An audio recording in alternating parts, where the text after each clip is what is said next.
Right now, family and friends are gathering in Albany to remember 48-year-old Joey Dorminey. He was killed on the job in Lee County. That's right, Jim. WALB News 10's Quinlan Parker is live at Matthew's funeral home right now. Quinlan, you spoke with legal experts about what's next for this case, including the potential of the death penalty, which was mentioned by the judge. Well, yeah, seeking the death penalty is a very lengthy litigation. Attorney Chris Cohilas explains it is a very complicated process. It's a decision that's difficult to make. Cohilas says he sought the death penalty in a previous case, but it didn't go to trial. It ultimately ended up pleading out.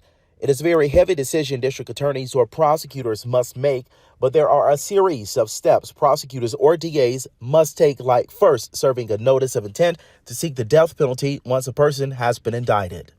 That notice of intent has to identify the statutory aggravating factors that the district attorney intends to prove. Death penalty litigation is not something you can put a number on, but majority of cases where the death penalty is sought later ends up in a plea. However, a lot of things have changed in Georgia.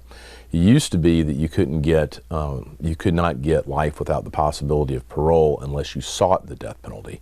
Now that is a possibility. The death penalty must not only be imposed by the judge, but the jury by making a finding at trial that one or more certain aggravating factors exist. And it involves a lot of factors. It involves what happened in the underlying murder, whether or not other crimes were committed, and also how provable the case is, as well as input from the victim's family.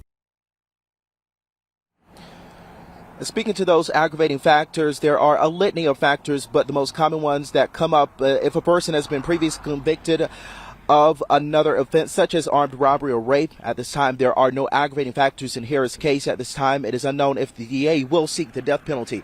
Back at her live at Matthew's funeral home, again, just a steady growing number of people visiting, showing up for the family, showing their support and their love for Joey. And of course, we know that the family spoke at 5. You can hear their reaction on WALBnews10.com. We're live in Albany. Quinlan Parker, WALB, your hometown news source.